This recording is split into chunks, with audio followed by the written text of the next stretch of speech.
ભરૂચ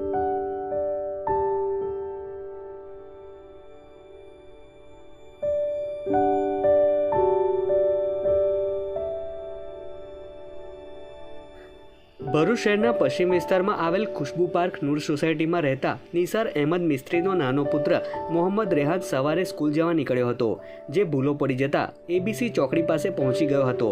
તે દરમિયાન ટ્રાફિક બ્રિગેડના જવાનની નજર તેના પર પડી જતા તેની પૂછપરછ કરી તેને પાંચબત્તી પોલીસ ચોકી ખાતે લઈ જવામાં આવ્યો હતો, જ્યાં પીએસઆઈ પાઠકે આ બાળકને બેસાડી તેની પૂછપરછ કરી મોબાઈલ નંબર અને એડ્રેસ પૂછતા તેનું એડ્રેસ જણાવ્યું હતું।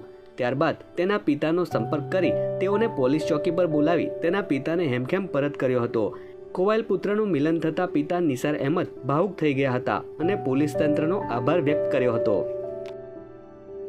મારો છોકરાનું નામ મોહમ્મદ રેહાન, તે સવારે ભૂલથી એબીસી ચોકડી જતો રહેલો, તે પીઆરપીએસ જવાને જોઈને પાંચબત્તી અહીં પોલીસ સ્ટેશનમાં લાવેલા હતા મારા છોકરાને, ને મને ફોન કરીને કીધું, પાઠક સાહેબનું કીધું કે ભાઈ તમારો છોકરો આવેલો છે, અહીં પાંચબત્તી બેહાયેલો છે, તો હું પાંચબત્તી આવેલો છું।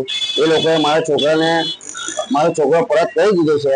હું પાઠક સાહેબનું ને એમનું જે ટીમ છે એ ટીમનું બહુ આભાર માનું છું કે મારા છોકરાએ મને પરત કર્યો।